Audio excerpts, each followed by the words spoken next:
It's Billy. Right now.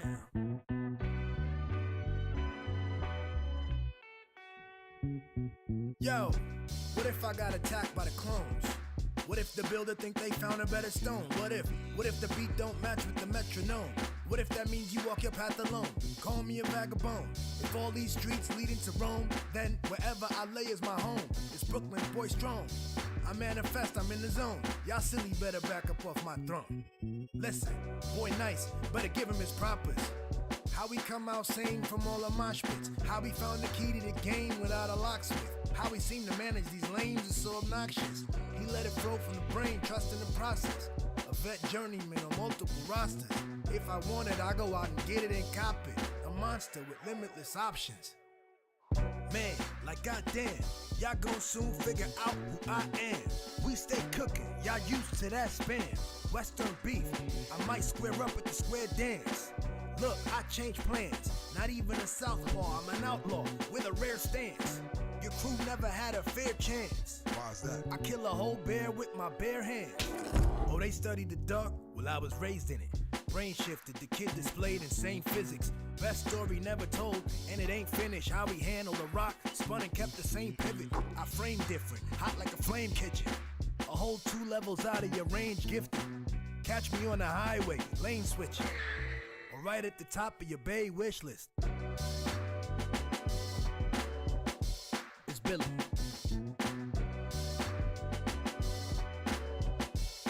Right now. It's Billy.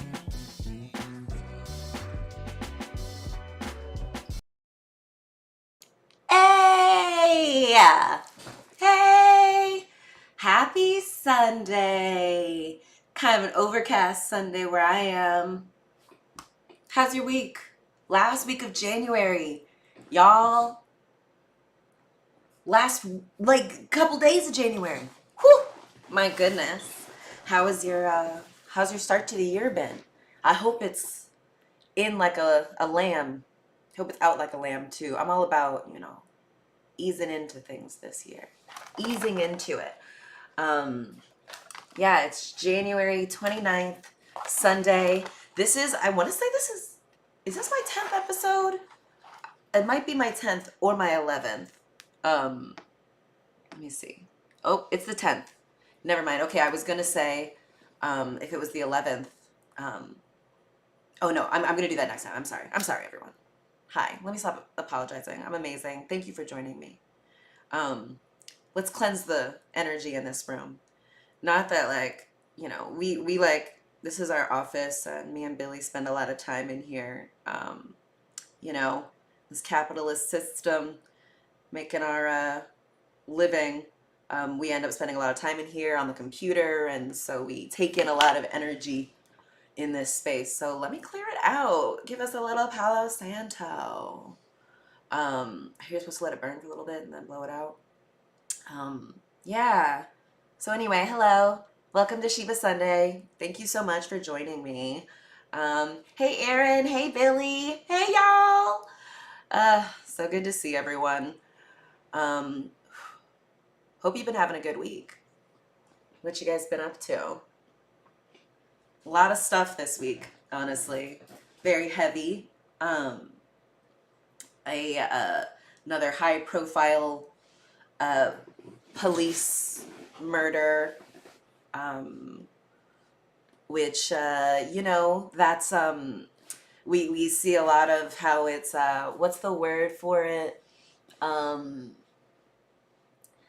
like when you see someone who looks like you or your family members murdered, it like triggers you, like it makes you think like, oh, that could be me or my family member or someone I love who's murdered, and it's bad for your psyche. So Black people, I hope you're able to stay off of this, stay off of the internet. Like, you don't have to watch the video, but on that, I also think maybe it's also true that when you see someone who looks like you or your family members thriving and healing and experiencing pleasure and joy and success and abundance and wealth, maybe that also will, affect you, will trigger something in you, but it'll be a positive thing, and yeah, so I hope to do that. On some high notes, I finally finished that vision board. I told y'all at the beginning of the year, our New Year's, we started vision boards. And yeah, so if you have been working on yours, I hope that you've got some great vision coming. And I hope you also were gentle with yourself and not like feeling like you had to do it in one day. Go through the magazines, pull out the right stuff, cut it out, arrange it, figure out your vision in one day. Like, Rome, I hear, was not built in a day. Neither does the vision for your life, honey. You can just keep constructing it as you want. Yeah, and that's what I do. I recognize that time is a construct, and I don't want to limit myself to, I have to get it then. I like being able to sit in, my solitude and really like get internal. Also like look at what the universe is telling me, look at the little clues, the things that stand out to me and stuff, and see how that works. Anyway, I have been slowly, playing around with my vision board and stuff, and finally finished it. Now this is year 2023, Sheba's vision. Ooh. Oh my God, you guys. Isn't that good? Let me put it in front. Is that better? It's not better or worse. Oh man, so if you see, sorry, the glare is kind of weird. Okay, we've got, let me push it back a little bit. Here we go. Okay, I'm gonna start on this side. We've got up in the top, room to grow. If you see in the, that's a picture of Earth from the moon. I don't know, what does that mean? My perspective is looking down on Earth like that. Interesting. There's Erykah Badu wrapped up in a big, comfortable looking coat. Start with self-love. We got my girl. I have a lot of like rest here. There's a bed. Oh God, it's kind of hard to do. Oh, reverse. Okay, bed. These are all couches, laying down, sitting, big comfy chair. This person is laying down, just relaxing, sitting on a cushion, all about rest this year. This is, oh my gosh. Okay, well, this is our poet laureate.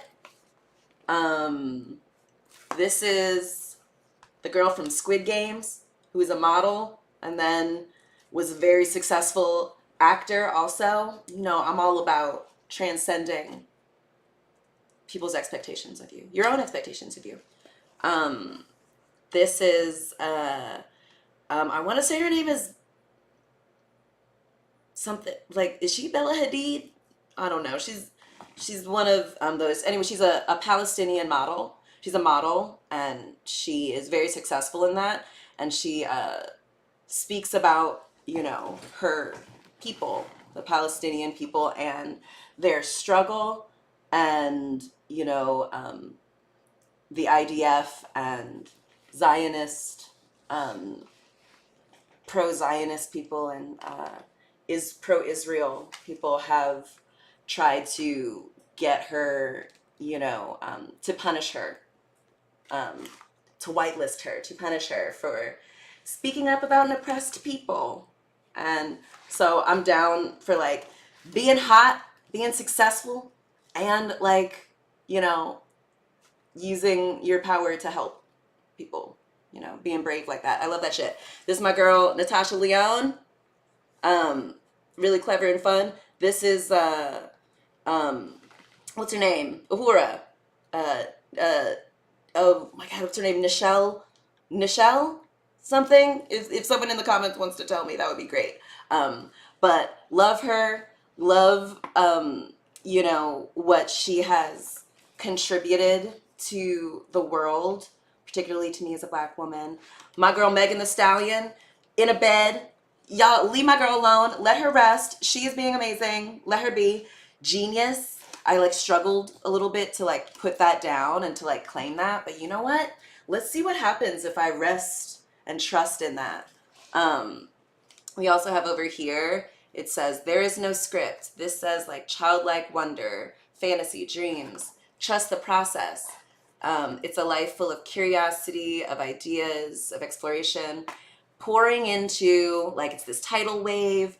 And like, look at, I want to be this girl, like playing in it, frolicking in that shit. Just being like, hell yes, there is no script. Trust the process. This is going to be great. It's not going to overwhelm me. It's not going to consume me. And if it is, I'm still safe. Hell yeah.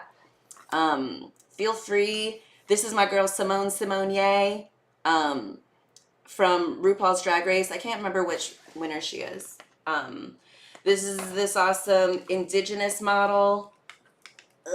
Okay. And yeah, Did Her Do Differently. Over here, there's a little rabbit. Look at it's Year of the Rabbit. And I also am born in the Year of the Rabbit. Anyway. Oh, it was 11/11. Ugh, I am loved, I'm safe, I'm powerful, I'm free. My timing is perfect. All good things in my life are infinite. Everything I need is already within me. I am luck. Everything always works out for me. I attract money. All right. Anyway, so yeah, that's also my girl. What's her name? Deny. I don't know, but her holding up a crown. Nicole Nichols. That's my Star Wars babe. Star Trek babe. Oh my god. Anyway. Yeah, so anyway, this says people are more invested in your story now. Ooh, that's y'all, your people. Anyway, I'm gonna like probably come back to this like at many times during this year. I'm gonna put it next to my bed, and I like to just like have it near to remember what's going on. And like to keep me, to reorient me at times when I need that reorientation. Okay. Anyway, yeah, so tell me about, have you guys been doing vision boards? I know it's silly, right? It's like goofy. It's like so corny, but like, I don't know. I have manifested several boyfriends, several lives through a vision boards, and they're not always, you know, Nichelle Nichols. Yeah, that's what I thought. Okay, Nichelle Nichols is the Star Trek woman, Uhura. First interracial kiss. Love that. Also, like, so ridiculous that was a big deal. Oh my God. Our parents' generations were really, they were like, you know, their parents told them, like, you know, black people and white people don't mix, and you can't even be seen mixing. You can't even be seen like you like the other. And like, our parents were like, okay. Just kidding. I get it. Easier said than done, but like, anyway, yeah, so really grateful I got that done. Really pleased with what my vision is going to be like this year. And I like that, oh, there was a no, you know, I know part of my journey this year will be like kind of saying no to things. I really like to please people and to help and to do and to prove my worth. Now I'm resting. I'm worthy. I belong.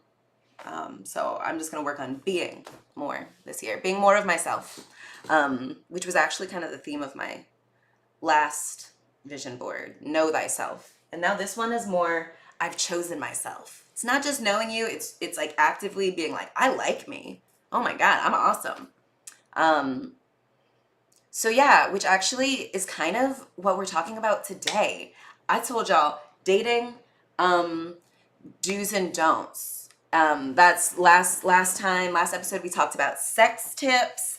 This time we're like taking it back even more, like to dating tips. I realized okay, actually let me like first, before we like really get into it, let me show you a couple of things that like came to my attention that I want to speak on briefly. Let's see my ability to speak on something briefly. See how that goes. Let's see. Don't you love that? Ugh, my amazing partner, husband that I manifested, like did some really cool little things to zhuzh this baby up. So, yeah, let's go. I now. will say, I say this to people all the time. I'm a wonderful mother. Pause. Dang. Okay, that's okay. I'm gonna go here. So this, Erykah Badu, who you saw on my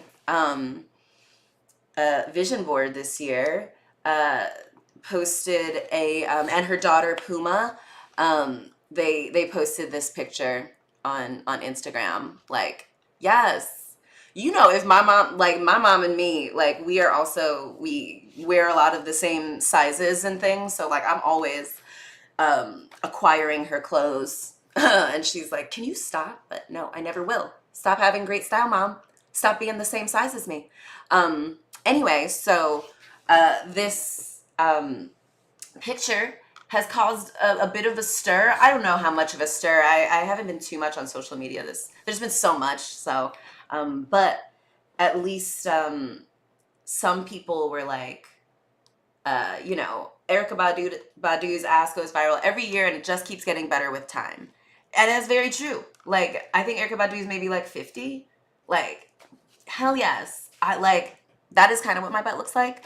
But even better, I'm sure Billy will agree.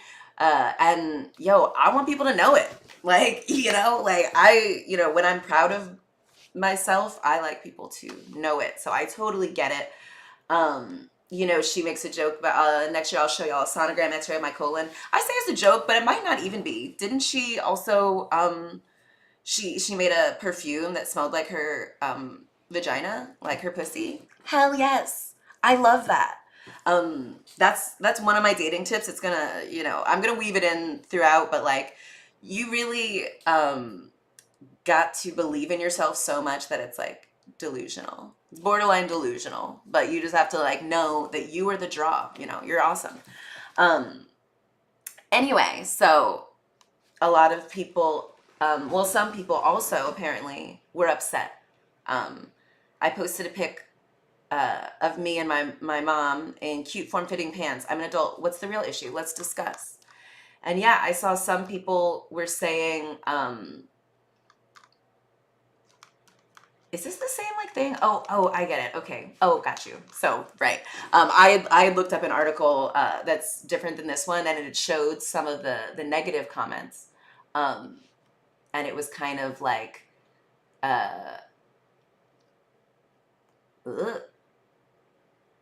it was kind of saying like, oh, you're sexualizing Black girls, and like, this is, that's why we can't be surprised when girls are abused and, raped. And it's just like, are y'all kidding? Come on. We're at the time where we understand that like, people can be attractive, can have sexually attractive body parts, and they can be, we can treat them with respect. We know that. Come on, we know that one. That's an easy one. We want to, validate and encourage behavior that we like, So when we see someone being sexy and being proud of their body, we want to be like, yeah, awesome. That's great. That first response, like every year, like we see this and it keeps getting better. It's like a beautiful sunrise, or a sunset. We know it's going to come every day. It's not going to be that different, but it's still breathtaking, beautiful. I can still go to work.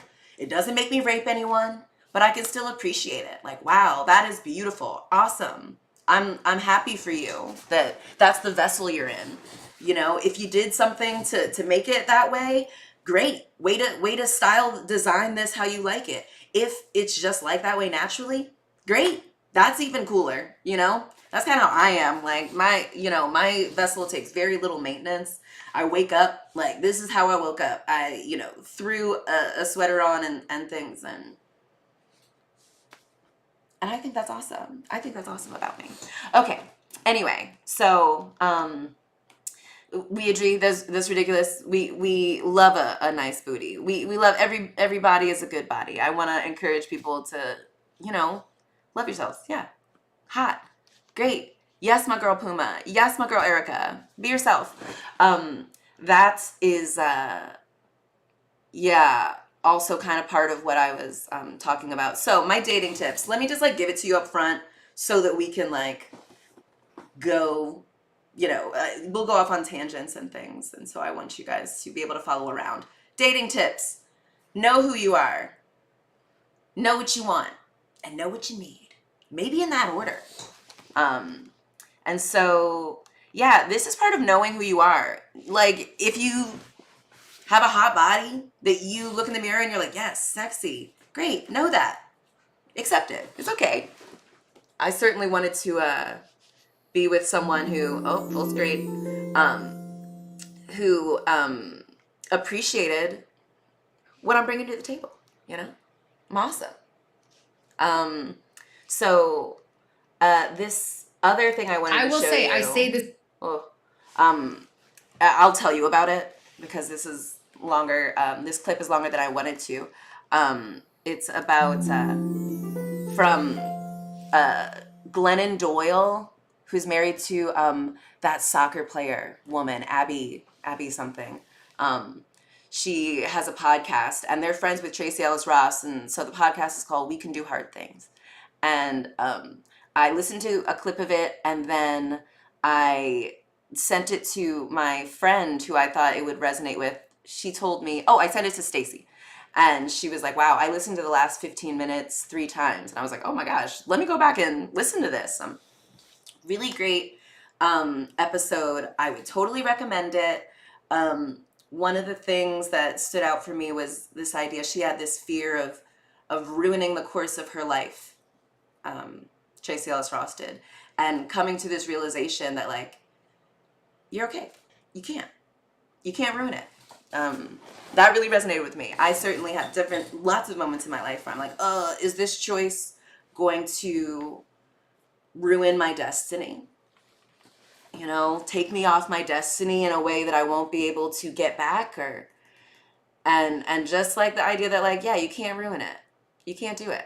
Maybe, like, keep it in mind, but anyway, so that was an awesome part. Another part was, she was sad sometime because she was like, you know, someone had rejected her in some way. And she was crying to a friend and was like, you know, and her friend was like, you know, maybe you're just not everyone's cup of tea. And Tracy's like, nope, I want to be everyone's cup of tea. And her friend's like, well, maybe you're not. You know, maybe you're not everyone's cup of tea. And that's okay. And encouraged her to write down, you know, the things that she liked about herself. And Tracee realized that a lot of those things that she liked about herself were things that might make her not everyone's cup of tea. And, like, that's okay, you know? Not everyone likes, you know, like, if you didn't have a strong flavor, you know, you'd be boring, you know?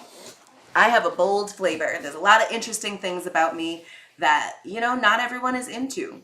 And so, finally, 123, that feels like a fun, not really an angel number, but I like a cool sequential thing. Anyway, things I like about myself. One of the things I like is that I am a quick study. I'm like, I don't need, you know, to spend a whole day tackling a problem. Like, I can kind of figure it out in a couple of hours. Like, I am good at seeing what worked and what didn't, and, like, incorporating the things I need to, you know, get it together the next time. And so in dating, I think it's why I'm, like, so good at it. So good at it in the way that, like, I was a quality over quantity of relationships kind of person. I saw, I didn't have my first boyfriend until I was, like, 22 or something. 22, almost 23. So I was like, come on. Like, what the heck? What's the holdup? Why are people, like, not into me, you know?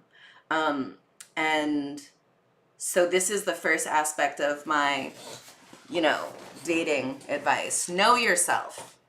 At the time, I was 23. I graduated college. I just finished my first year of law school. I was like, I'm cool. I had, like, a great group of friends who we lived in the, like, my 3 friends, we lived in a house together in Baltimore, and I was just, like, feeling, like, sexy, single lady. We called it the single lady's house. It was me and my 3 friends. And it was so fun. We were just really like, you know, it was my first kind of venture into adulthood, where I was like, you know, out of my parents' house. I had a car. And I was just like, yes, this is awesome. But I was, you know, I was 23, I think, 22. And I was like hurt that like no one had pursued me romantically, you know. Like obviously I'd had a lot of sex, because that was something I was like interested in. I knew that was like something that people valued, like whether or not someone is like good at having sex or, you know, it's just a thing I was like curious about. And so I definitely was still able to, you know, I had a lot of sex, but I, you know, hadn't found anyone who was like interested in really dating me. And like people who, you know, I like maybe had sex with like semi regularly with, I just, you know, I just didn't see us being able to date, like having much in common outside of the bedroom. But I was also like, why is that? Like, I'm the only like sexy lawyer who's like black and also like cool, like artsy and stuff, you know? So anyway, at that time I knew myself to be like someone who was like smart enough and like, you know, able enough to, you know, be successful in law school. But I was like, I don't really want to, like, my classmates are all kind of like nerdy. They're like really about, you know, doing it by the book. And like, that's not me. I'm just like, I like to be, you know, impish and like question authority, because a lot of it's dumb, right? Like a lot of it is like ostensibly supposed to keep us safe and happy, but like everyone's unhappy and everyone's like very unsafe. So I like to kind of understand what the rules are and figure out why they exist and see which ones I can incorporate and what I can leave. And so, yeah, I was like, I don't think, you know, another lawyer is going to be for me. I don't think a religious person is going to be for me, just because I'm very irreverent. You know, I came to religion later in childhood when I was like in 5th grade. So I was already kind of like skeptical of it. And so it makes me a little bit like, I saw, you know, certainly people who are very pro like religion. They're like God first. You'll see that in their dating profile, you know, like God first. And I'm like, oof, no, honey, that's not gonna be me. That's not me. And that's totally cool if that's you, but like you're not gonna like me. But I saw myself as someone who was like, okay, I'm like irreverent. I'm, you know, I like creatives. I like artsy people. Like all of my roommates were like kind of artsy in certain ways. I went to a kind of artsy college, but I was like a jock kind of. So I wasn't like, you know, a painter or like I never took like an art class there. I think I took like, we had to take one art and I think I took like intro to dance or something. And I was terrible at it, which is surprising because like I'm actually a really great dancer and I'm very creative. But at that time, I was really like aware that other people had not kind of deemed me the artist. Like I was surrounded by artists. I was very like, I want to support artists. I think that's super cool, to like create something beautiful out of the mundane or the everyday. Like, oh, that's really interesting to me. I love that. And so yeah, my first boyfriend, this white guy. I had 3 boyfriends. Should I start with that? I had 3 boyfriends in my life. White boyfriend, an Asian boyfriend, and a black boyfriend. Got it in 3. Isn't that like great? See, I'm a quick study, you know? I'm very good at being like, okay, that worked, this didn't work, let's like rearrange this, and you know, did pretty good. So anyway, white boyfriend. Boyfriend number 1. Met him after my roommate, who is a dancer, she choreographed something for this theater company in Baltimore. And it was this troupe of people who went to college on the West Coast, and they came to Baltimore to start a local independent theater. And I was like, oh, I love that. That's so cool. Like, kind of book smart, but like uses it to create art in a kind of city that is counted out a lot, you know? And so I was like, that's really cool.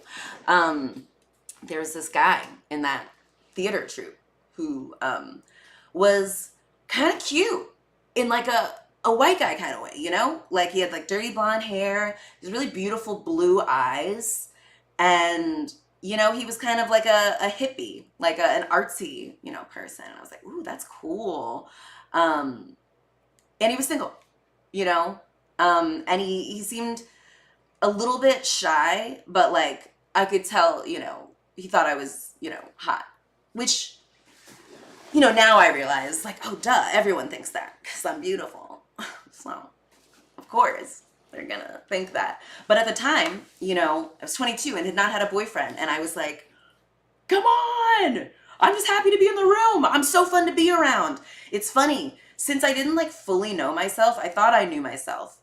But I knew what like other people had kind of said about me, or the stories I'd made about what other people thought about me. And so like, I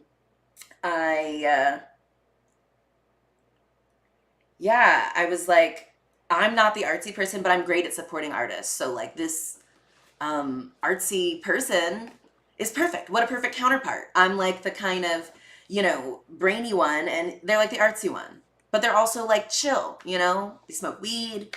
And that's like an interesting kind of cool thing. And so I had to like pursue him though. I was like, you know, I had to like just like tell his friends and stuff. I was like, hey, is that guy like gay? Is he like not interested in me? You know, like it's cool. Just curious, like why he's not like making a move. And anyway, after that, you know, he like came over to my house and we like blah, blah, blah. And anyway, I was really happy to like finally like, yes, totally. This hot, sexy single lady now has her first boyfriend. Excellent. Great. And you know, I got to see that like he wasn't actually as creative or like brave as I thought he was.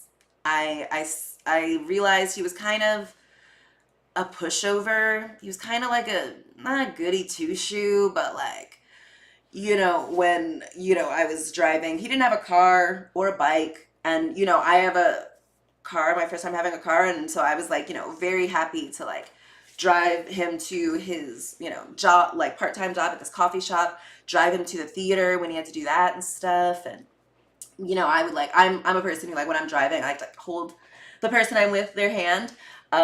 And he would like, you know, take my hand and like put it back on the wheel. Like, I also like, you know, before I met him, I would buy weed and things. And while we were together though, like I always had to buy weed. I always had to reach out to the person. And I had to be honest with you. It was like, I didn't realize it then, but it was like emotional labor. It was like kind of stressful for me. Like, I'm a very, you know, chatty person. And so like, man, I have gotten trapped chilling, you know, just trying to buy some weed, but like also feeling like I don't want the drug dealer to feel like I'm just having this transactional relationship. I do care about you as a person. So please tell me about what's going on with your baby mama and your daughter. Oh, okay. No, please show me a picture that she drew you. It's just like, oh man. And I know I could have just been like, okay, thank you, bye. But like, I also, you know, it's a different Sheba, different version of Sheba. I was very, you know, still, since no one had chosen me to be a girlfriend yet, I got the sense that I was not like that fun to be around. I must be annoying. I must be too much or not enough of whatever. So let me just kind of take what comes, you know, to me. And anyway, This guy, I started to realize, like, you know, he was just so underachieving and just like, he was like attractive, but he, you know, wore the same like tattered shirt he bought in Colorado in college or something 10 years ago. He was still wearing it. It was like ratty, kind of smelled. He would, you know, worked at this coffee shop, and like he would come over to my house every day because it was like not far from my house. And like he would smell like sandwiches. He would smell like all of the, you know, sandwiches and baking things and stuff. And like, I realized like my nose is kind of sensitive to certain things. And it was just like, ugh, I like, you know, maybe this is another thing. Maybe it was the pheromones. Maybe it was more than that. But I attributed it to, you know, his job or something. Like he just always came over smelling like not gross, looking tattered, and like, I didn't think of myself as a very image-based person until I was with someone who was so like schlubby. Like we would go into different, sometimes we would go into places and like, I would go in first and, you know, whatever we were doing, and they would kind of be like to my white boyfriend, be like, "Oh, sir, you know, what are you doing here?" And he's like, "Oh, I'm with her." You know, like people wouldn't recognize that we were together because we were just so like kind of just different. And like I think I'm just very, you know, shiny and like big, even without even trying. I just kind of light up a room, and I'm a head turner. And unfortunately, you know, for my ex, who was a nice guy, but like, you know, just kind of milk toast. It's an interesting word. You should look that one up. Milk toast. Kind of like meek. And, you know, I'm a very kind person who like, I recognize that not everyone has the same privileges and whatnot as me. So I'm like, you know, try to be like, oh, and hey, look, my white boyfriend, he's here too. And everyone, you know, then it just felt very like, ugh, I wish this guy could hold his own a little bit more. Like, I wish he could see what I see so that I don't feel like I have to babysit this person when we're out and have to, you know, oh man, he would do this thing. Me and my friends are really funny. I don't know if you can tell. They're kind of just like me. We're like witty. We know a lot of things, and we can convey them in interesting ways. And like my ex would always be like, we would be me, my ex, and a friend would be in a room. We'd be like talking, and the ex would be like, "Oh, that reminds me of of Robert Spencer," and we would be like, "Who's Robert Spencer?" He'd be like, "Oh, you haven't heard of Robert Spencer?" And then go into like an explanation of who the fuck this, like whatever this thing is. It was just like a weird formulaic kind of thing that I felt pressured to be like, that was funny and interesting, but it wasn't really funny and interesting. It wasn't that funny or interesting. And I'm not great at pretending. I'm not great at pretending. I realized that was something I got to know about myself. I'm not great at pretending to like think something's cool when it's like not, or like think I'm into something when I'm not, which also helped me with like sex. Sex was kind of a good indicator in dating. Like I am someone who, if it's like, if we're not connecting sexually, it's probably not going to work. Romantically in general, you know? And so with this ex, our sex was very like kind of formulaic. He would sit in a chair and I would like reverse doggy style, kind of just like this actually. And I would like do all the work, you know? And of course he's like having a great time, but I just remember so many times being kind of like out of my body, being like, look at me doing this labor on this white man who I don't even care about. Like not that I don't care about him.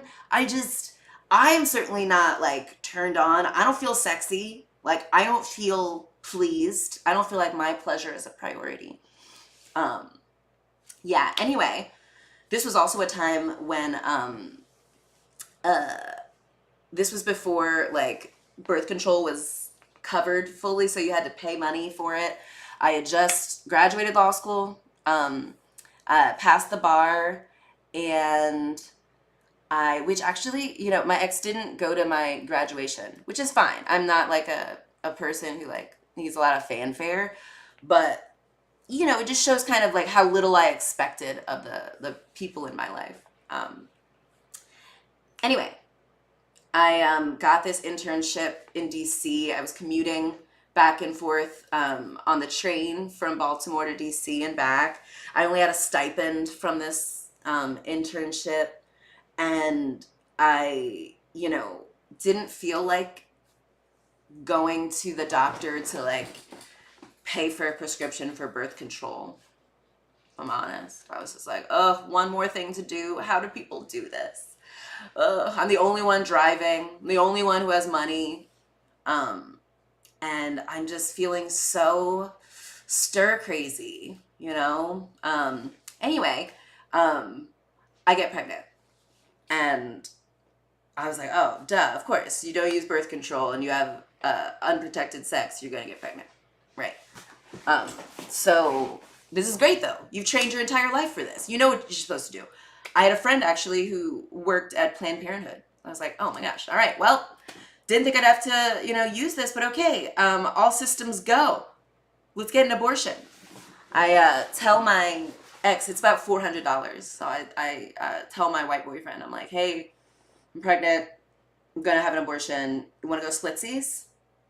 Go halves, 200 each. And he said, I'm sorry, I don't have any money. I don't have it. And I was like, well, I mean, that sucks. But, I have to do it. So I got the money together and had the abortion. And actually, my friend who I was living with at the time, I told her, that I, asked my ex and he didn't have any money. And she was like, he didn't have any money? He didn't have $25 to contribute to this thing? And I was like, huh, that is kind of shitty. And like a week later, he like came home from work and he'd bought groceries. He'd bought like lentils and like some other shit. I don't like lentils. I didn't know that. I had it for the first time with my ex.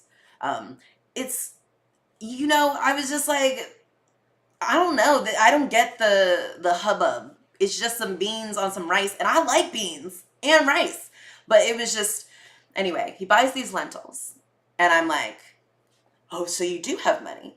You do have some fucking money. For some fucking lentils. For some goddamn lentils.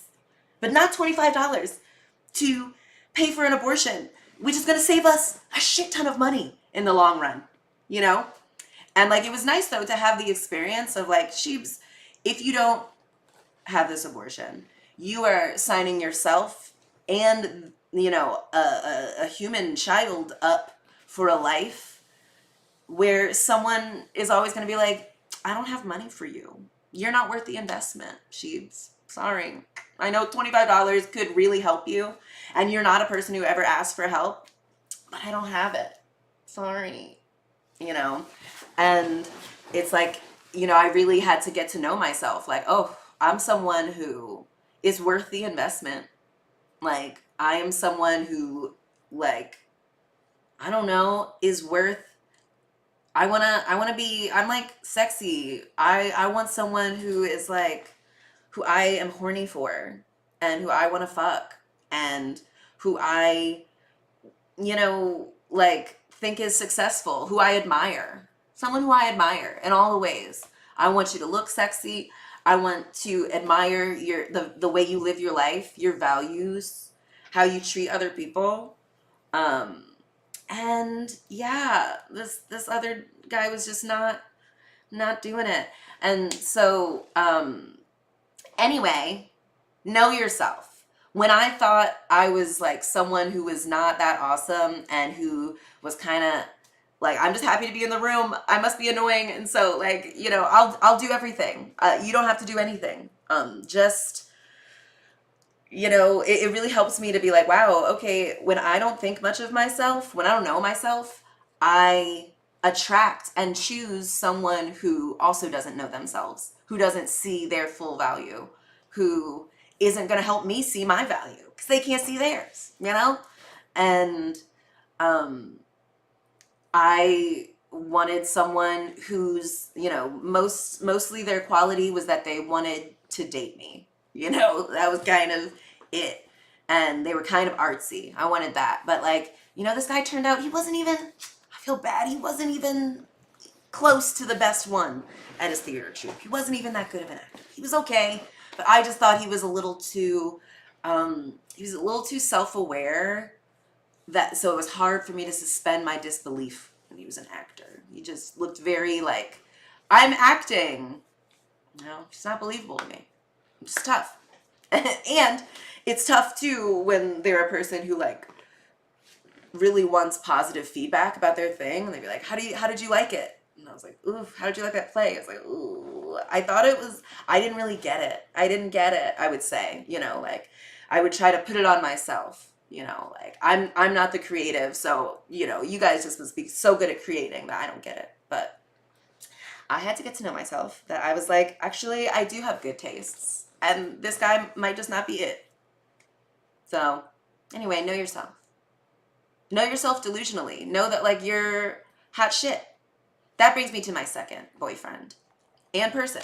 So, after I had an abortion, maybe like a little bit after my, you know, that ex, he wanted to have sex, and I was like, huh?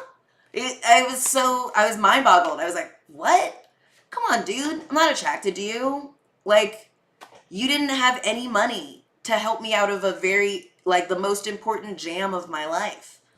Like, and I didn't even like having sex with you before that. And now it's hard for me to hold you in high esteem. Like, I definitely don't want to have sex with you.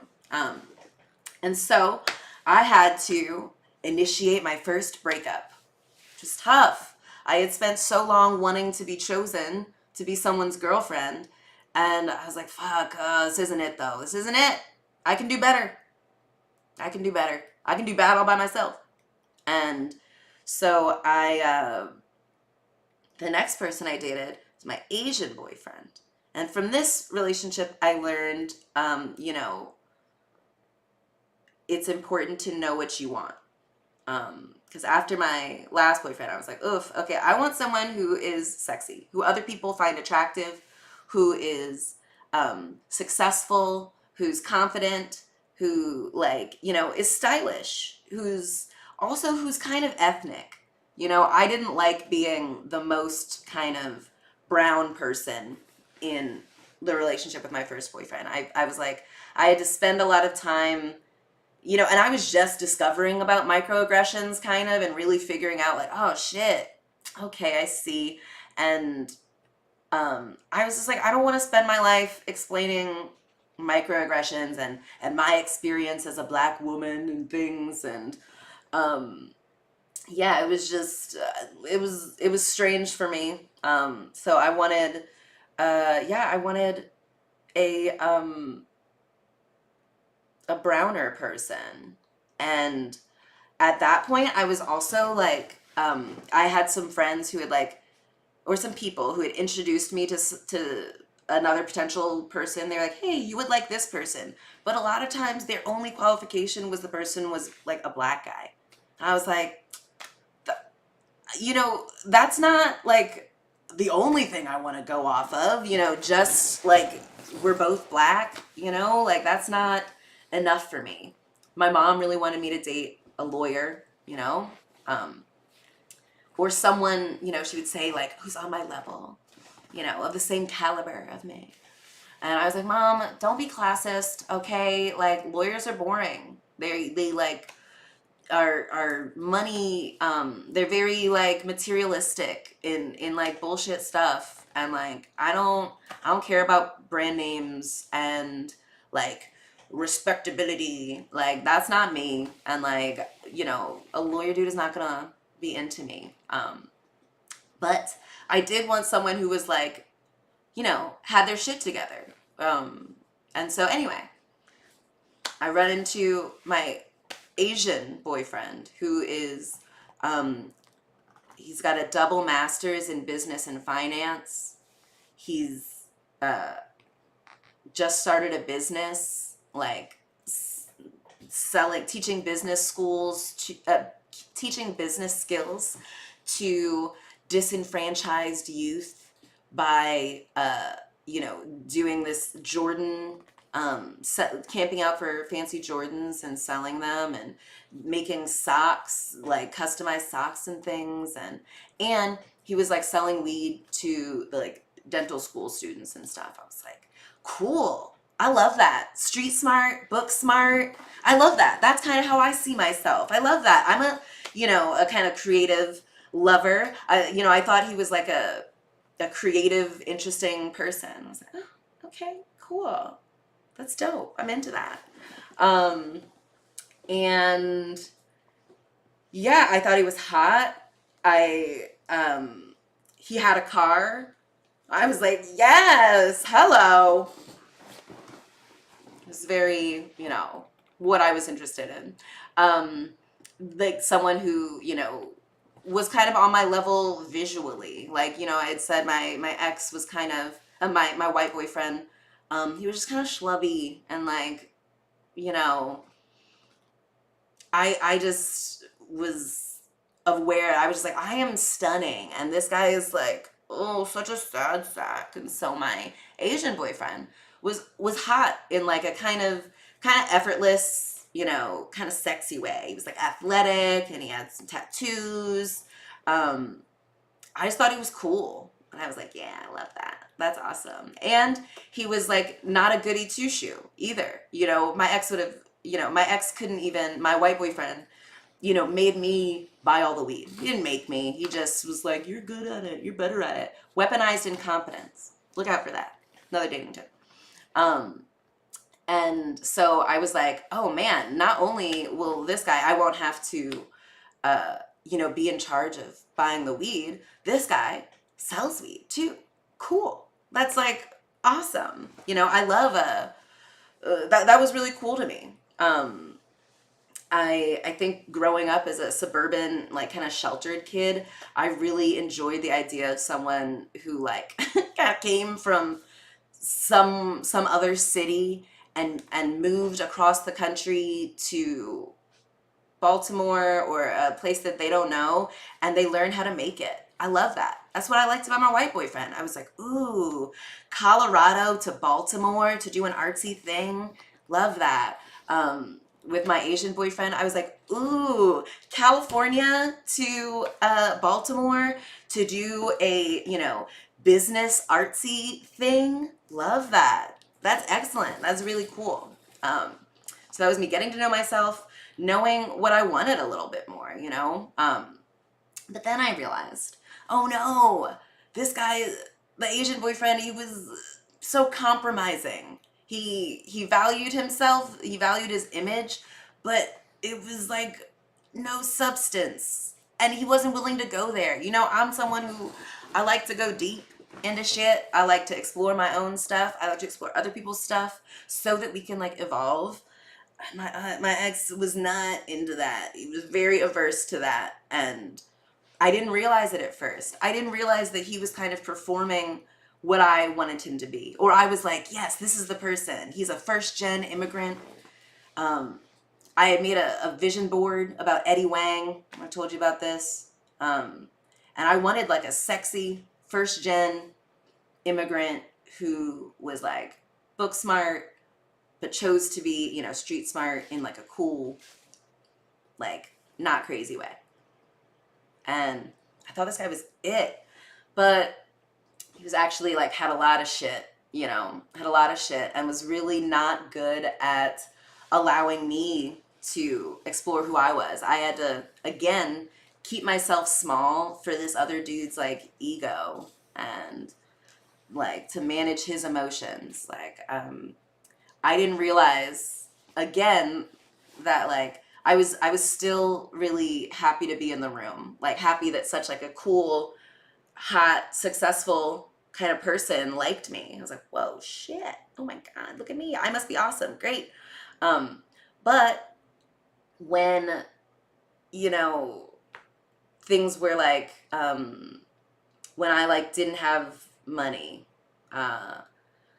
or I was moving, some like little parts of transition, I started to see that this guy like wasn't there for me and would kind of make me feel bad about it. I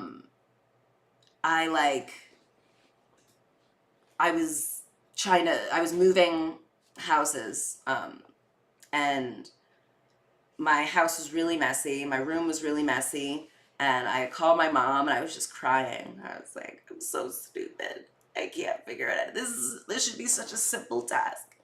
And I can't do anything right. And, you know, my mom was like, what? What are you talking about? You're not stupid. You can't do anything right? What are you, like, who's telling you that? You know, it's tough when you don't know yourself. It's easy for other people to tell you who you are, and your mind is fertile to believe it. You're like, right, you're right. I am dumb. That's why. Oh, I am annoying. I am hard to be around. Right. So I should just shut up and just not even, you know, what I want is bad. Right. Duh.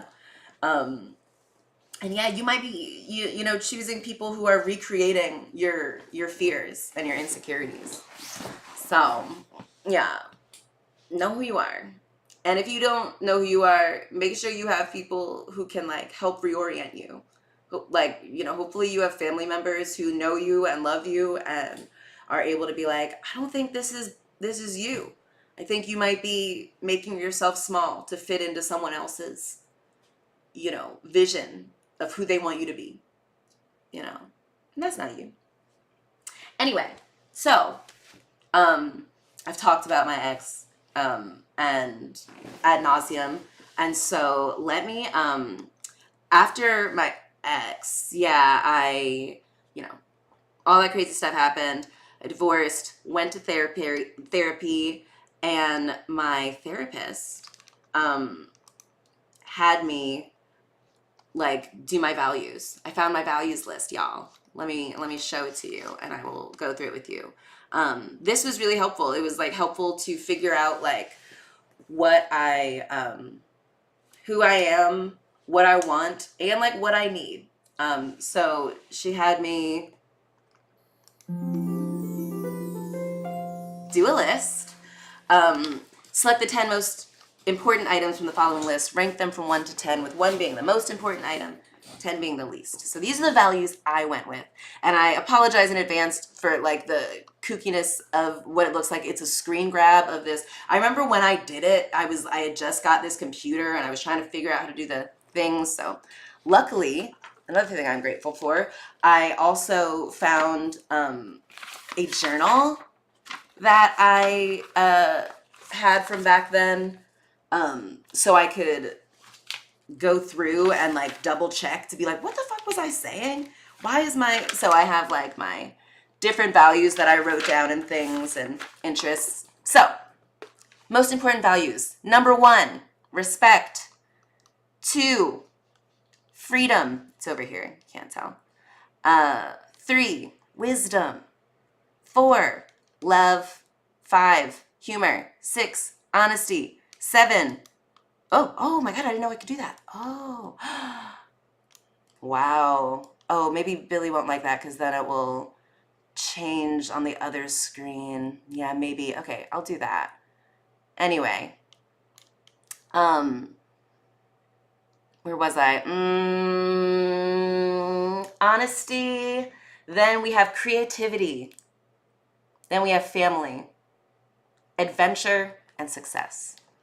Now this list I was able to come up with after kind of going through my first 2 relationships and seeing like, it was actually very disrespectful that my white boyfriend kind of didn't try at all to be curious about my needs or meet my needs. And, you know, when I did need him, he was just, had not made himself into a person who could help me, who could meet my needs. So like, Yeah, that's pretty disrespectful. It was also disrespectful of my second husband was just a very disrespectful person in lots of different ways. He treated himself and me, his family, others with really callously, really ungracefully, with like no grace. And he would cut people off very easily. Like um, if someone would be like, "Hey, can I buy weed?" and uh, maybe like later in the day, they're like, "Hey, actually, never mind. I picked up weed from somewhere else." He would be so upset. He would be like, oh my God. And I'd be like, you didn't even respond to them in time. Like, of course they're going to make other plans. And whenever I was like, well, this is probably what the other person was thinking, he was like, no, oh, you always take everyone's side. Oh my, like, they don't respect me. They don't respect me. And I was like, oh my God. Oh God. But who was I to really tell another person what respect looked like? I was not really doing that for myself. So, you know.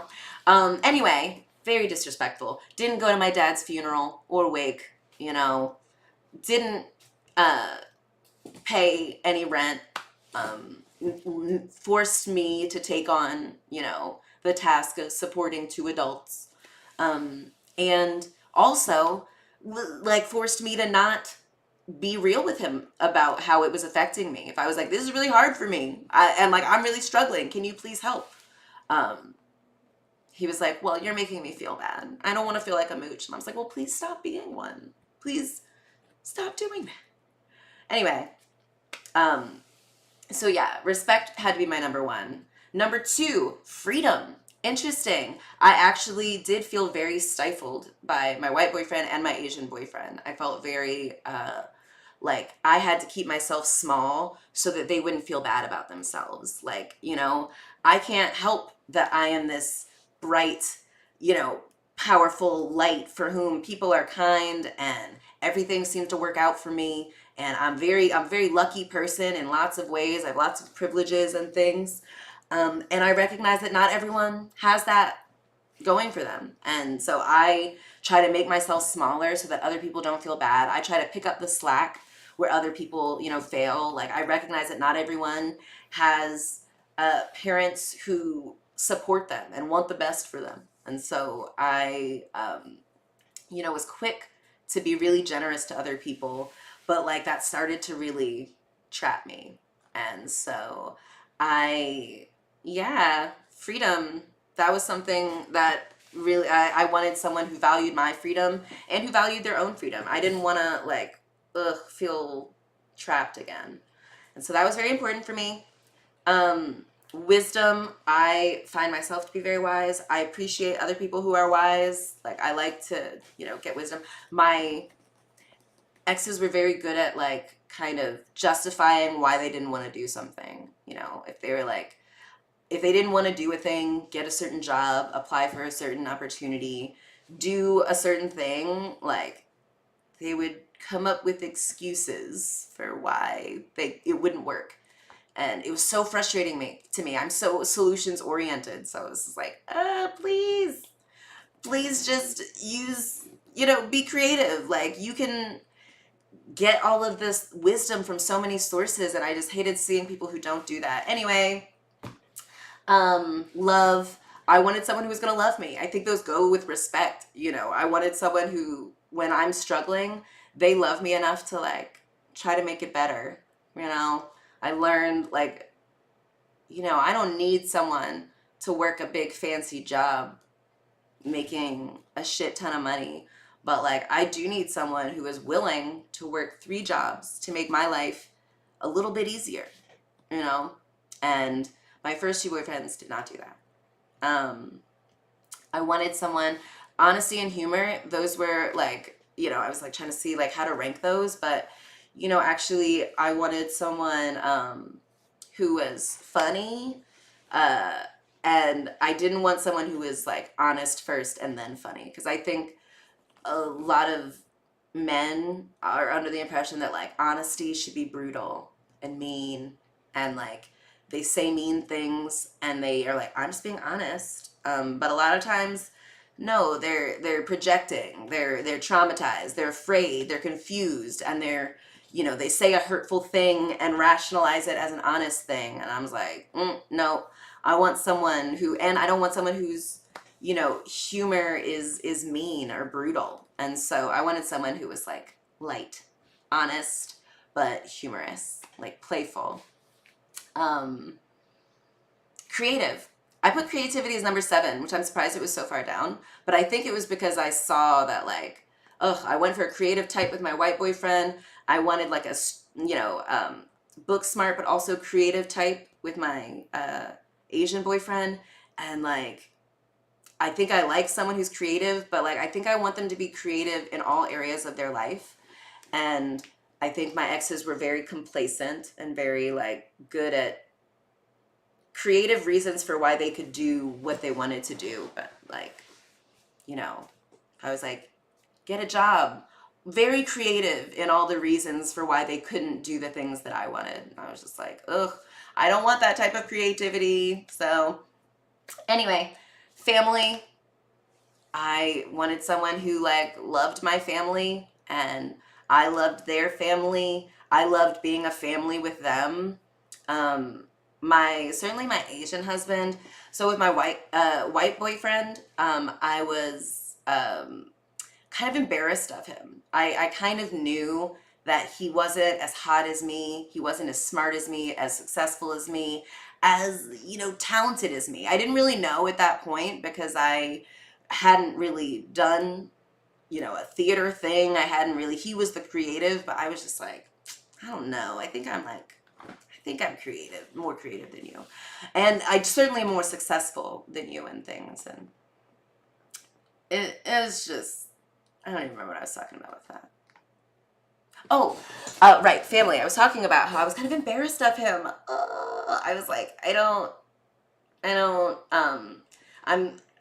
that I haven't ever brought a boy around my extended family before, and I'm kind of embarrassed that this is the first one. It's you wait a long time, and then it's oh, this milquetoast guy whose name I keep forgetting and who I didn't realize was with you, because you're just so mismatched, and so yeah, with my Asian boyfriend, I was like, this guy is hot and I'm in love and he's awesome and he looks the part and he's got all these cool things. He's got a cool story.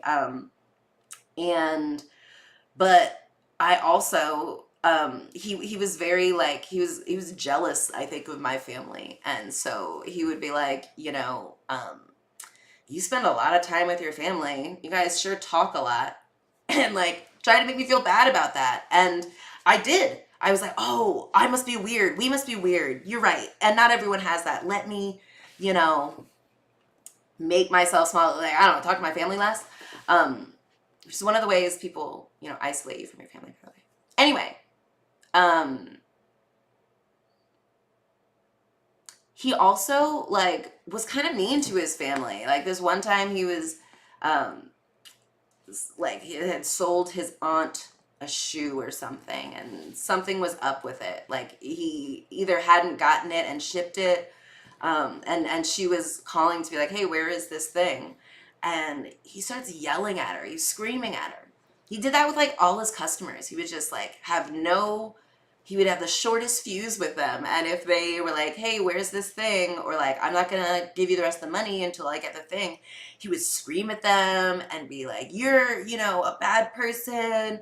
And, I'm trying to run this business and you're hassling me and blah, blah, blah. And I was just like, how can can you imagine if Amazon's customer service, when you called them, you're like, hey, actually, this is the wrong order. And they're like, you fucking idiot. Don't you come to me with that. You would be like, what the hell? You would never use it again, right?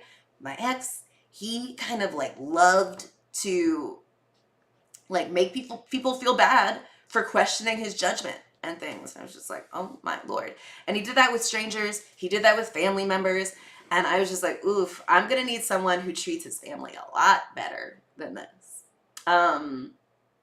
So yeah, that was number 8 though, adventure. I also like someone though who is I'm an adventurous person. I think I like fucking around and finding out, that's how I know so much stuff because I fuck around a lot and I find out. And usually it's okay. Usually I find out, oh, everything's made up. I can create whatever I want. I like people who are down to do stuff because both of my white and my Asian boyfriend were at times like, harsh to my mellow, man. They were all like, okay, Sheebs, calm down. Like my exuberance, my excitement about things, if they didn't want to do it, they were very like, no, you're weird for being excited about that. Didn't want that. I wanted someone who was down to like figure shit out. And then last, was success, because white boyfriend, Asian boyfriend, not successful, able to keep themselves alive, able to get their needs met, but unsuccessful in being able to keep me alive and happy and with my needs met. So anyway, that's all to say. Really glad that I did the work to figure out my values and like gave myself some time to look back over my previous 2 relationships so that I could be like, I now know who I am. I know what I want. Now, like, I know what I need. These values, those are things that I kind of really need. And I realized that like the image, that I got with my Asian boyfriend, that was what I wanted. But now I need someone who is going to be about it, whose actions and words align, whose words align with his actions. And so that's where I oh man, maybe I should have put like my Tinder dating profile. Maybe I'll do that next week. I don't know, who knows. But knowing what you need helps, when you're doing this online dating things. I put sorry, I'm trying to remember what I was gonna say. Oh yeah, so back to like being obsessed with yourself. Like it's okay to want what you want and to need what you need, and don't feel bad about it. Recognize that the person that you want and need, that's not going to be everyone. It's like you're not going to maybe find a whole bunch of people who want and need the same things you do and appreciate you for who you are. But that's okay. You don't need to find a whole lot of people. You just need to find one, and it might take a long time. And you might have to recognize that, like, go from being happy to be in the room to knowing that you're the draw. That'll be really easy to know that, like, people want to be in your life, and you should want people who want to be in your life, and that, like, it's okay to want what you want. I know when I was looking, I wanted, I didn't want a lawyer. I didn't want, I did want an artist. I didn't want someone who was like pushy, I wanted someone who thought I was awesome. I also, another thing I would suggest is, when I first started dating, I was like, okay, so the point of dating is to eventually figure out who you want to marry. And so I went into it kind of with that understanding. And so by the 3rd person I dated, I was like, let me not date to get married. Like, because I think there puts a lot of pressure on it when you're like, I'm looking for a husband. And you probably have like an image of what you want this person to be. And like, if your goal is to get a husband, you might choose people who are almost that. They've maybe got, 8 of your 10 values. They've got a couple of your wants, a couple of your needs. And, you're never going to find someone with everyone. You got to kind of compromise. I disagree, hold out. I had to be like, I'm the total package. I have all those values. I'm respectful and free and wise and creative and funny and honest and adventurous and successful. And I love my family and I love a lot. I'm really good at loving. So I'm going to demand that someone else be that. I also didn't want someone who had kids. I wanted someone who was going to like kind of worship me and like really make me a priority. And if you have children, your children should be your priority. And so I wanted someone who had not, you know, made their children a priority. And like, I couldn't date you if you had children just because I'm like, your children are supposed to be your priority. So, you know, it's just not going to work. And I wanted someone who, you know, was unencumbered like I was. Like, I'm coming to you kind of a great, clean, you know, clean slate. My mother says, you know, she has given the world a diamond. You know, it's not even in the rough. You don't have to polish it or brush off the dirt. Like, I am a diamond already. And all I have to do is shine. And yeah, I wanted someone who was equally, you know, was like, you know, understood about their traumas and were doing something about it, you know, understood about microaggressions, racism, internalized biases. But yeah, I still wanted someone street smart, book smart, you know, who was cool, who was sexy, who was like confident in themselves. And it's like nice to be able to be like, yo, I'm the draw. So like, I'm not just gonna, it's not like, oh, I need to have a husband. Like, certainly after I had like a terrible first husband, it was like, oof, I'm not getting married again until it's like perfect. It's exactly what I want. And so it's really cool to be able to like say on your Tinder profile, hey, I'm looking for friends with benefits. I want someone who I could be friends with. Even if it doesn't work out romantically, I want to like you. And yeah, and I was very like honest up front. Like if someone had on their profile, you know, I'm looking for my queen. I'm like, oh, that's not me. You know, I don't want to be already put into someone's idea of what I'm supposed to be. Like, I'm looking for my wife.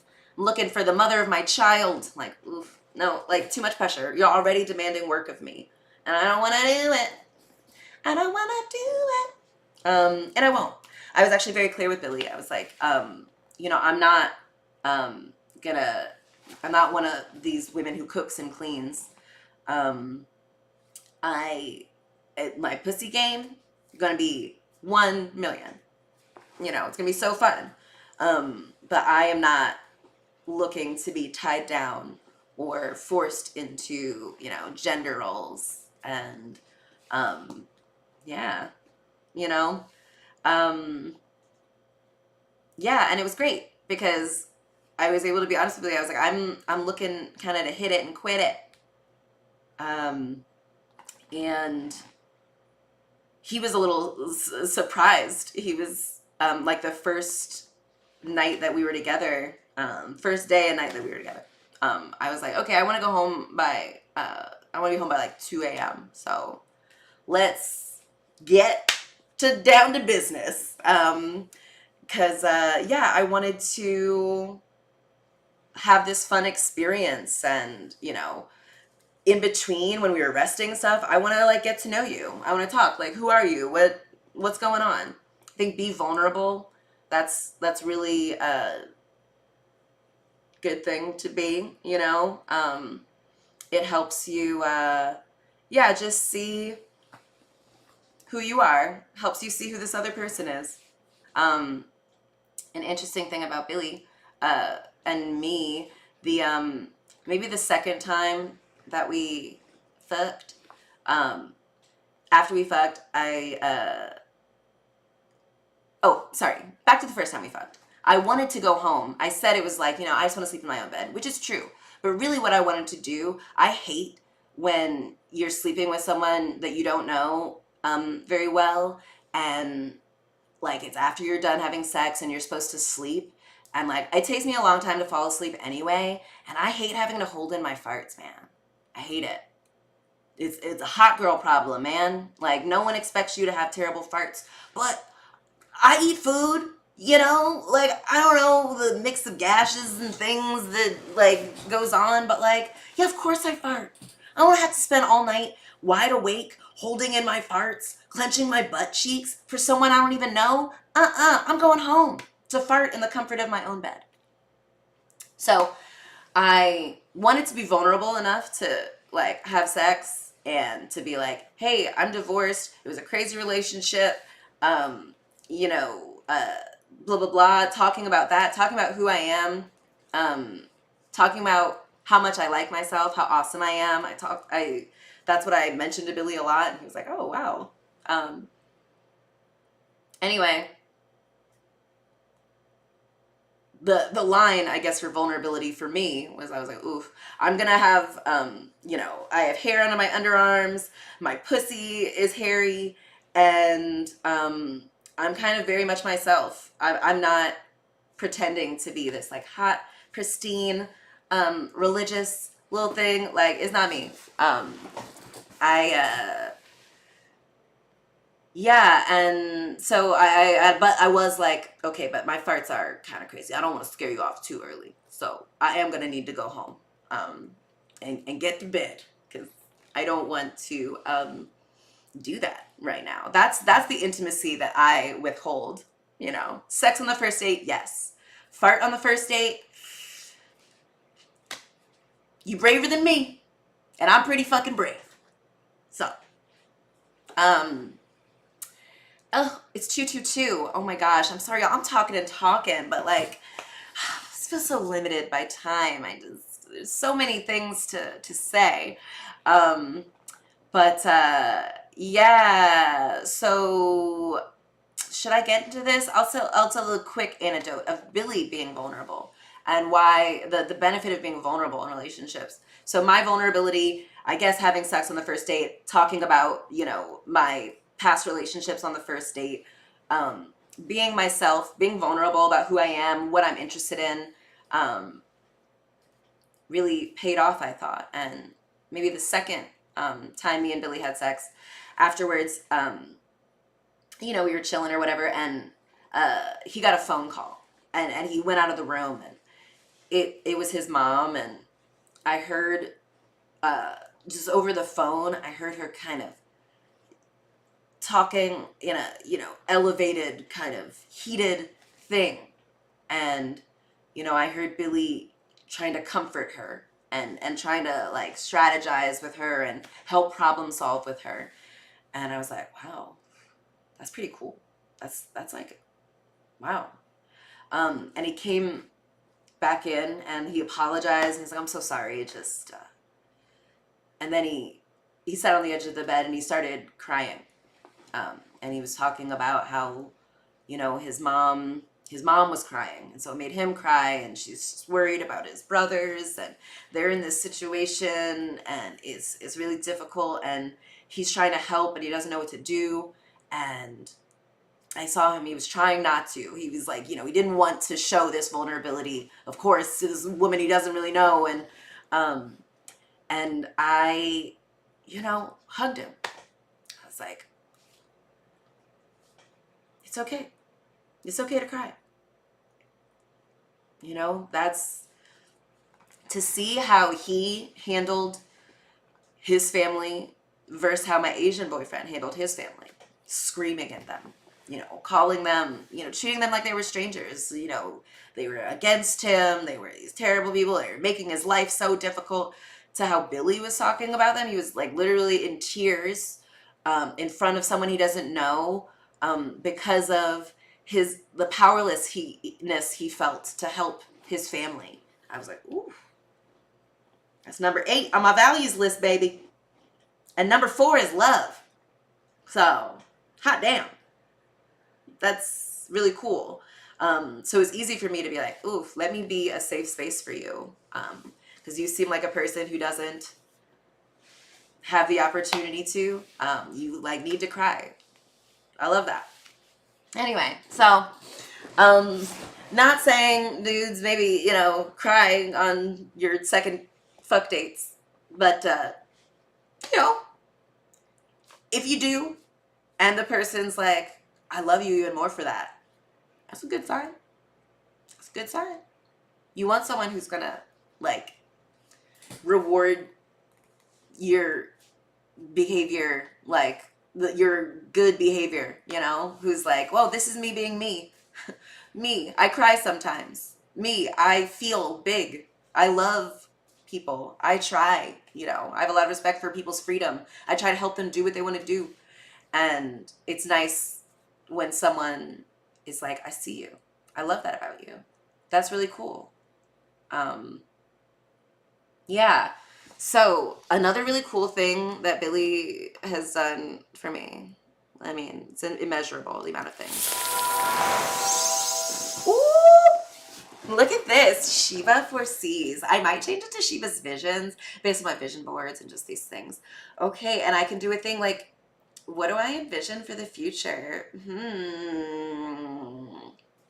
So I feel like today's talk went differently than I expected it to. I hope I got a lot of helpful information out of it. I'm gonna talk about all this stuff over in many different ways at different times and stuff, but I'm glad I got this out. I think if you keep in mind what I say, you know yourself, know what you want, know what you need. Like, be vulnerable, be delusionally in love with yourself, you know, like, be okay with being like, that's not enough for me. I get it. I love you, other person, but like, that's not enough for me. I expect more for myself, for my life. You know, that's okay. I think if you do that work, you're going to have just as awesome a life as I do. Maybe more awesome, but I mean, I think my life is kind of the best anyone's life could be. So, like, you know, just aim for, you know, shoot for the stars, and maybe you'll land on, what is it, the moon or something? I don't know. I'll figure out more of how to do this. Maybe I might get it so there's not this stand, so it's just a hovering ball, and I'm just like, you can't see what my bottom hand is doing. But if there wasn't a stand, you would see. Looks like I'm kind of fondling a little ball there. You see that? Tickling the ball. Anyway, yeah, so let me do some final thoughts. I love that. I think I like, okay, anyway. Final thoughts. So, okay. Know yourself. Know what you want. Know what you need. Vision boards can be very helpful to flesh that out. It might not be a one-shot thing. It took me many years. But I really like my ability to learn from past experiences. I know that the universe will keep giving you, you know, kind of the same lesson in different forms until you learn it. And I am someone like, I don't need all that. Give me the lesson once, I'll learn it, and I want to move on to the next lesson. That's me. I like to move through things efficiently, expediently. But, you know, other people have a different, you know, way. I hope if you, was the thing I foreseed, I meant to say, like, I hope if you follow that, like, it'll work for you too. That was kind of what I was trying to say.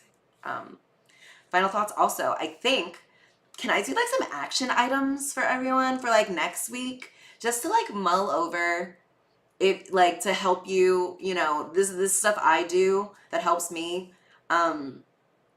Let's go back to like Tracee Ellis Ross and her podcast. Watch that podcast or listen to it. I listen to it on Spotify. It's We Can Do Hard Things, Tracee Ellis Ross episode. And write a list of things that you like about yourself. Things you like about yourself that, yeah. I want it to be long. I want it to be specific. I want it to be, you know, unique to you. And I kind of want to hear about it next week. I want to know what you like about yourself. Maybe I'll do the same thing because I want Billy to do it too.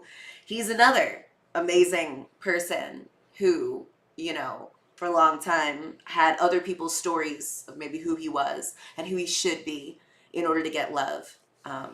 And yeah, we're past that. We're past that. If you don't know yourself, that doesn't mean that other people can't see you. They can't see how powerful and awesome you are. And they're like, oh shit. It's like when you're at a Goodwill or something or a yard sale and you're like, oh shit, is that one of those, what's that guy named? Claude Monet? Is that his name? Paul Monet? I don't know. It's like, is that an expensive, crazy painting? They don't even know it's $5. Oh my God. Well, don't tell them. Don't tell them, hey, can I get this shitty painting? It's probably not worth anything. Let me just pay $1 for it. Oh, okay, $5. Wow, you drive a hard bargain. You don't want that person to know what this thing is really worth because you're going to be able to maybe resell it, increase your esteem in others' eyes. Look, I'm able to look at how savvy I am. I got this great thing. That's how people might be with you. If you don't recognize how awesome you are, other people will see okay, they think there's someone who deserves, this kind of plain white boyfriend. Okay. And you'll the universe will give you those things and be like, are you going to accept this? Are you have this plain white boyfriend who you don't like having sex with. You're pregnant now. You're just going to keep letting life happen to you? Just going to make it work? Or are you going to take control of your life? Are you going to see what you're worth? You're worth the $25 necessary to, help have an abortion. You're worth that.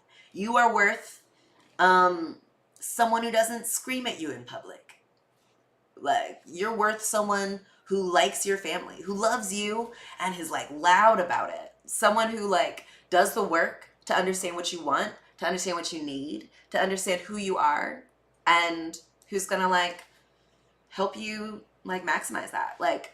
You're gonna see Sheba Sunday keep growing and growing in intricacy, I think, and predictability, hopefully. I want to get a little bit of structure. But that's because I have chosen and found someone who is who gets me, who gets the things that make me tick and excite me and is excited to excite me. He wants to please me. I think I have a bit of a worship kink. I love someone who sees me as this amazing being who is worthy of worship and pleasing and attention and love. Oof. I love it. I hope y'all can find that for yourselves. Anyway, okay, so write down your list of things that you like about yourself. And we'll do more with that list next week. But yeah, I'll get to work on my list. And yeah, okay, so tomorrow, how Billy sees it. It's going to be a good one. I don't really know what he's going to talk about, but there's been so many things in the news. So, last week was really interesting. Was last week the one with Daniel Tutt? It was a brainy one, but, two men talking about anything online is a tough sell for me, and I liked it. I really liked it. I enjoyed it. I learned a lot. I love Billy's ability to take esoteric concepts and make them understandable and pleasing to consume. Oh man, even his raps are just so interesting. Okay, so right now I'm since I'm gonna do this forehead kiss, which I really like, I think I should be more intentional about my lip care. I don't want to just come to you after an hour and some change of talking and with some crusty lips. Nothing wrong with a crusty lip, but it's okay for me to have standards to my own lips. Yeah, okay, so these are also just lipsticks that I found in my cupboard. I don't really wear makeup that often, not because I'm not like other girls. It's just I like not having to try very hard and everyone's still being wow, you're so awesome and interesting. So let's try this one. This I got from CVS. It's called I Am Powerful. Ooh. And yes, I do buy my makeup and stuff based on the name they give it. Like, I love an interesting nail polish that has a funny name, like a cool name to it.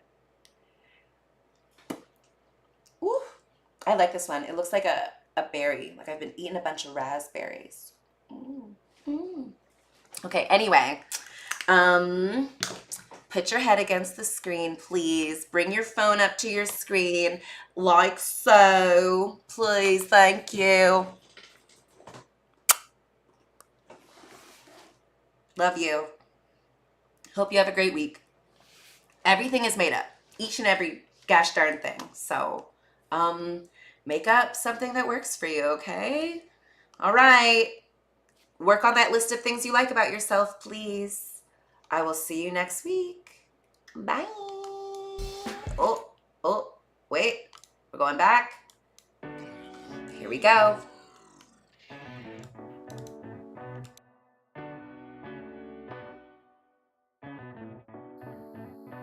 It's Billy.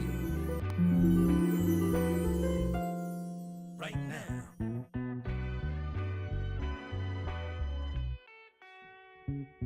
Yo, what if I got attacked by the clones? What if the builder think they found a better stone? What if the beat don't match with the metronome? What if that means you walk your path alone? Call me a vagabond. If all these streets leading to Rome, then wherever I lay is my home. It's Brooklyn, boy strong. I manifest, I'm in the zone. Y'all silly better back up off my throne. Listen, boy nice, better give him his propers. How we come out sane from all the mosh pits. How we found the key to the game without a locksmith. How we seem to manage these lanes is so obnoxious. He let it flow from the brain, trusting the process. A vet journeyman on multiple rosters. If I want it, I go out and get it and cop it. A monster with limitless options. Man, like goddamn, y'all gon' soon figure out who I am. We stay cooking, y'all used to that spam. Western beef, I might square up at the square dance. Look, I change plans, not even a southpaw, I'm an outlaw with a rare stance. Your crew never had a fair chance. Why's that? I kill a whole bear with my bare hands. Oh, they studied the dark? Well, I was raised in it. Brain shifted, the kid displayed insane physics. Best story never told, and it ain't finished. How we handled the rock, spun and kept the same pivot. I frame different, hot like a flame kitchen. A whole 2 levels out of your range gifted. Catch me on the highway, lane switching. Or right at the top of your bay wish list. It's Billy.